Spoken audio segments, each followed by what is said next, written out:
The first step on the road back to reality. You're listening to the Geek Speak Radio Show on TalkZone.com.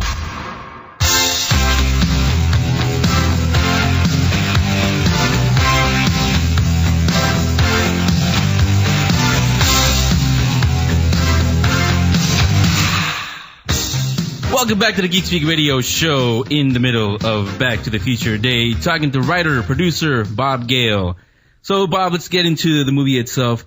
Can you tell us any behind-the-scenes stories that we won't find on the already released DVD you said? Sure. I'll tell you one that's not on there. You see, in the first one, there's lots of product placement. We have a lot of brand names in there, and Universal actually hired an outside guy to try to make deals and bring in more products because first we wanted to have some products in the movie because that's how you create the feeling that a time period is real. So we wanted to have Pepsi Cola because their logo changed from the 80s, the 50s to the 80s, so that made a real good visual difference. So this guy that was doing this, he was kind of a shyster. And one day he comes into my office and he says, Bob, he says, we can get $75,000 from the Ford Motor Company if you change the DeLorean to a Mustang. And I looked at him and I said, dude, I didn't say dude. I'm just not using his name. I said, Doc Brown doesn't drive an effing Mustang. That's one that we won't find on the new Blu-ray set, which is out in stores. It came out yesterday, and if you guys go out to the stores, there should be about 2 or 3 left because I know a lot of people are out there getting them. And again, we're talking to Bob Gale, who's the writer, the producer of the Back to the Future movies, and especially the Back to the Future one, which is what we're focusing on for the 25th anniversary today. You mentioned the it's new on the Blu-ray. You don't see the scene, but it's just a storyboard. It is a storyboard, right, Bob? It's the alternate ending storyboard, yes. Yeah, for the alternate ending, at the nuclear site. Yes. Yeah, well, which could have been the inspiration for the sequence in Indiana Jones Part 4. Yeah, I was going to say that. I did not ask Stephen about that, but when you see the storyboards, the thought's going to go through your head. I'm pretty sure. Yeah, because you mentioned earlier also that the originally was going to be what did you say, a bathtub, a time machine? It was a combination between a cross between a shower stall and a refrigerator. Yeah, there you go. So it's probably it is where it came from. Because Stephen was the executive the refrigerator thing. Yeah, because then when we started doing interviews for the first one, Bob Zemeckis said, well, it was like a refrigerator, and we were afraid kids would climb into refrigerators and lock themselves in, and that sort of became an urban legend. Say it wasn't exactly a refrigerator, but it sounded good, so everybody said, oh, it's a refrigerator, it's a refrigerator, it's a refrigerator. And then a little bit of extra geek stuff here. The movie theater in the background of in the 1950s, there's the one that's got Cattle Queen of Montana with Ronald Reagan starring in it, but there's the other one at the end of the street when the DeLorean goes back to 1985. The movie that's playing there is The Atomic Kid, starring Mickey Rooney. And The Atomic Kid was a movie that both Bob and I saw when we were kids. Mickey Rooney goes to a nuclear test site and accidentally gets irradiated by a nuclear blast, and he ends up having these weird radiation powers. It's a comedy about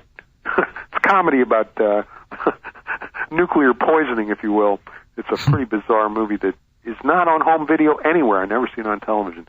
Anyway, that's why that movie is playing there. It was to connect with the end. See, there's something I didn't know. Yeah, I didn't know that either. There you go. Yeah, that's why we do this, right? Yeah, nowadays, I don't know if you've seen it or not. There's a TV show called Fringe. Oh, we talk about Eric Stoltz things. Yeah, you've seen that? Back to the Future with Eric Stoltz. Yeah, I got a huge laugh out of that. So see, it is everywhere. Back to the Future.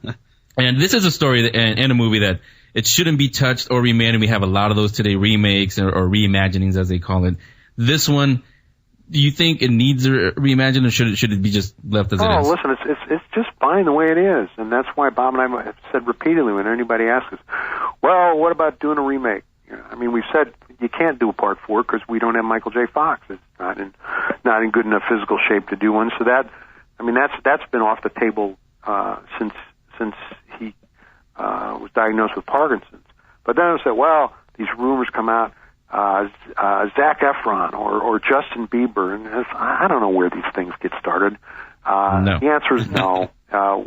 We don't want to see that. We're not going to be involved in that. We wouldn't authorize it. And for anybody that thinks that something like that is actually going on at the moment or anything, contractually, Universal has to come to us. They can't hire somebody else to do it without at least talking to us about it first. They're not coming to us. They haven't come to us. I will give my word to all the diehard fans out there who love these movies exactly the way they are. Bob Zemeckis and I are not going to be party to a Back to the Future remake or a Back to the Future Part 4. Well, thank you on behalf of all the fans. We've got the Telltale game, and that's in the works. That's a way of exploring alternate new adventures of Marty McFly and Doc Brown. The guys that are doing that are big fans of the movie.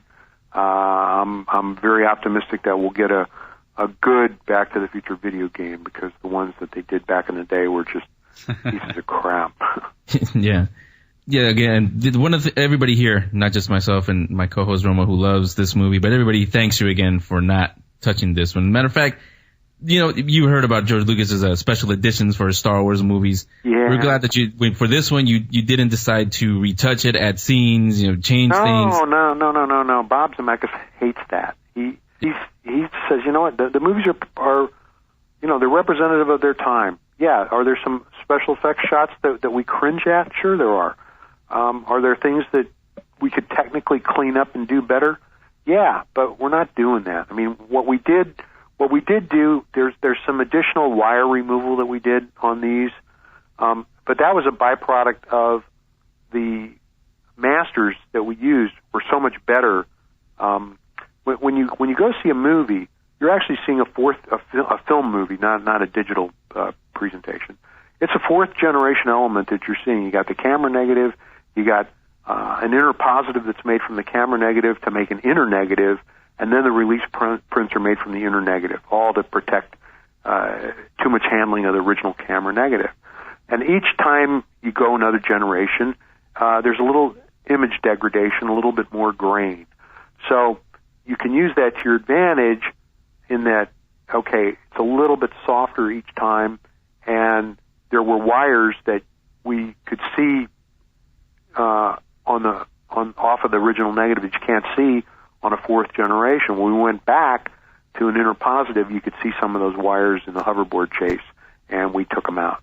So we're not taking on anything you couldn't see in the original theatrical version, but it just looks better and cleaner, and the color is better corrected, and it sounds way better.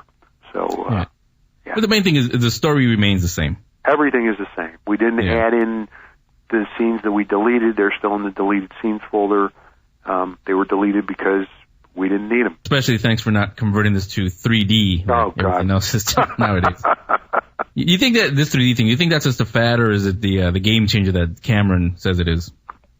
I think that there's certainly room in the marketplace for it when it's done well, and when a filmmaker goes out and says, I'm making this in 3D and I'm going to use 3D as a tool the way you can use any other tool. Should all movies be in 3D? Absolutely not. Is it being misused today? Yeah. Is it being overused as a gimmick? Absolutely. When you see 3D the way Cameron does it or the way Zemeckis does it, it's really, really cool and really interesting. But when you go see Clash of the Titans in 3D, you want to vomit. Yeah. No. People did, actually. If you see 2D, you might want to vomit, too. Yeah. Yeah, so again, we're talking to Bob Gale, writer, producer of the Back to the Future movies. And Bob, thanks a lot for coming on and kicking off our Back to the Future Day here on Geek You're Radio. You're very welcome. Again, let me just plug those new editions, because they look better than they have ever looked. Definitely will. We'll really over the moon about what a good job Universal did with these. So again, Bob, thanks a lot for coming on, and you're welcome back anytime. Okay, thanks, guys. So, somebody else, another actress that was only in the first one but didn't return for the sequels, the girlfriend, Jennifer Parker. Nice. We'll talk to her, Claudia Wells, in just a few minutes. Don't go anywhere as we continue Back to the Future Day. Geek Speak Radio Show will be right back.